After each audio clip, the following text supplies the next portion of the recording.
আচ্ছা, ইংরেজি ভোকাবুলারি শেখাটা কি মাঝে মাঝে একটু কঠিন মনে হয় না? বিশেষ করে নতুন নতুন শব্দ মনে রাখাটা? কিন্তু কি হবে যদি একটা গল্পের মাধ্যমেই ১১টা নতুন শব্দ শিখে নেওয়া যায়? চলুন আজ রাজার গল্পের সাথে আমাদের শব্দভাণ্ডারকে আরও মজবুত করে তুলি। একটা মাত্র ছোট গল্প, আর তা থেকে শেখা যাবে ১১টা নতুন ইংরেজি শব্দ? কিভাবে সম্ভব? ব্যাপারটা আসলে লুকিয়ে আছে আমাদের এই গল্পের পড়তে পড়তেই। তো আর দেরি কেন? চলুন সেই রহস্যটা খুঁজে বের করি আর আমাদের গল্প শুরু করি। তো আমাদের গল্পের শুরু হচ্ছে এক জ্ঞানী রাজাকে দিয়ে, যার মাথায় ছিল এক দারুণ বড়সড় পরিকল্পনা। আমাদের গল্পের এই রাজা ছিলেন খুবই প্রুডেন্ট, মানে বিচক্ষণ। প্রুডেন্ট শব্দটার মানে হল এমন একজন যিনি খুব ভেবেচিন্তে ভবিষ্যতের কথা মাথায় রেখে সিদ্ধান্ত নেন। আমাদের গল্পের নায়ক কিন্তু এমনই একজন ছিলেন। এই যে বিচক্ষণ রাজা, তিনি একটা বিশাল এন্ডেভার বা প্রচেষ্টা হাতে নিলেন। এন্ডেভার মানে কি? মানে হলো কোনো বড় একটা লক্ষ্য পূরণের জন্য খুব সিরিয়াস একটা উদ্যোগ। আর রাজার লক্ষ্যও কিন্তু ছোটখাটো ছিল না।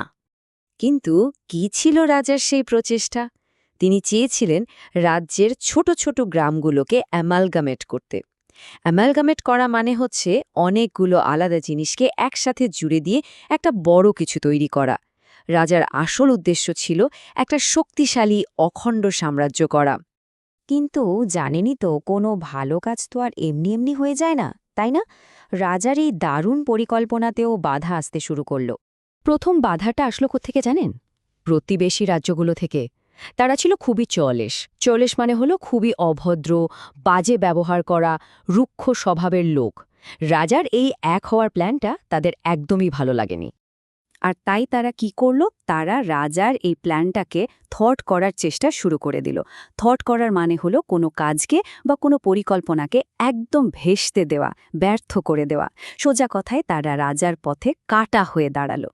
কিন্তু আসল বিপদটা কিন্তু বাইরে থেকে আসেনি, এলো ভেতর থেকে। রাজার নিজের কিছু মন্ত্রী শত্রুদের সাথে কলিউশনে জড়িয়ে পড়ল। কলিউশন মানে হলো গোপন ষড়যন্ত্র। ভাবা যায় নিজের লোকেরাই রাজার বিরুদ্ধে চলে গেল। তাহলে ভাবুন একবার রাজার অবস্থা। একদিকে অভদ্র প্রতিবেশীদের শত্রুতা, অন্যদিকে তার প্ল্যান ভেস্তে দেওয়ার চেষ্টা, আর তার ওপর নিজের মন্ত্রীদের বিশ্বাসঘাতকতা। পরিস্থিতিটা কিন্তু বেশ জটিল হয়ে গেল, তাই না? বাইরের শত্রু আর ভেতরের ষড়যন্ত্র, এই দুয়ে মিলে রাজ্যের ভেতরেও কিন্তু এবার অশান্তি ছড়াতে শুরু করল। শুরুটা হয়েছিল গ্রামবাসীদের মধ্যে সীমানা নিয়ে ছোটখাটো ডিসপিউট দিয়ে, মানে সাধারণ একটা মতবিরোধ বা তর্ক। কিন্তু দেখতে দেখতে সেই সাধারণ ডিসপিউটই হয়ে দাঁড়ালো বিশাল এক অল্টেকেশনে। মানে রীতিমতো প্রকাশ্য ঝগড়াঝাঁটি, চিৎকার চেঁচামেচি, পরিস্থিতি একদম হাতের বাইরে চলে যাচ্ছিল। তাহলে আমাদের মনে রাখতে হবে, ডিসপিউট হচ্ছে কোনো বিষয় নিয়ে একটা ডিসঅ্যাগ্রিমেন্ট বা বিবাদ, যেমনটা গ্রামবাসীদের মধ্যে হয়েছিল। আর যখন সেই ডিসপিউট বা বিবাদটা অনেক বেড়ে যায়, প্রকাশ্য মারামারি ঝগড়ার পর্যায়ে চলে যায়, তখন সেটাকে বলা হয় অল্টেকেশন। এটা কিন্তু সাধারণ তর্কের থেকে অনেক বেশি সিরিয়াস একটা অবস্থা। এই চরম অশান্তি থামানোর জন্য রাজাকে এবার নিজেই নামতে হলো।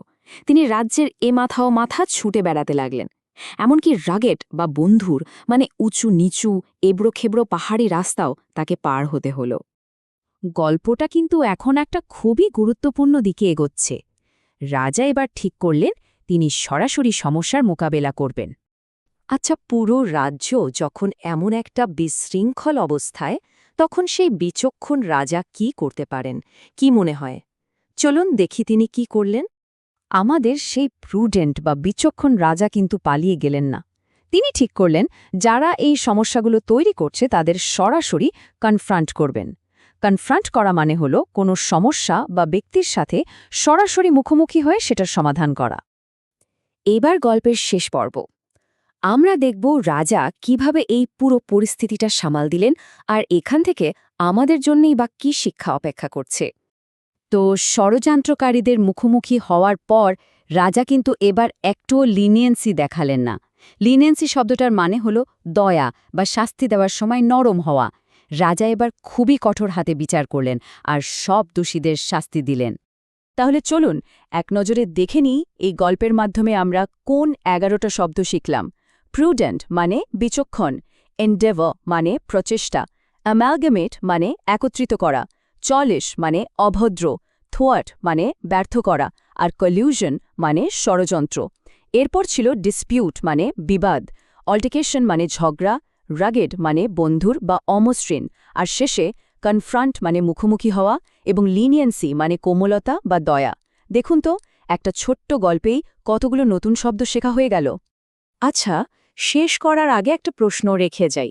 একজন নেতার জন্য কোনটা বেশি জরুরি, বিচক্ষণতা বা প্রুডেন্স, নাকি কঠোরতা, মানে কোনো রকম লিনিয়েন্সি না দেখানো? আমাদের গল্পের রাজা কিন্তু দুটোই করে দেখিয়েছেন। এই ব্যাপারটা নিয়ে কিন্তু ভাবা যেতেই পারে, তাই না?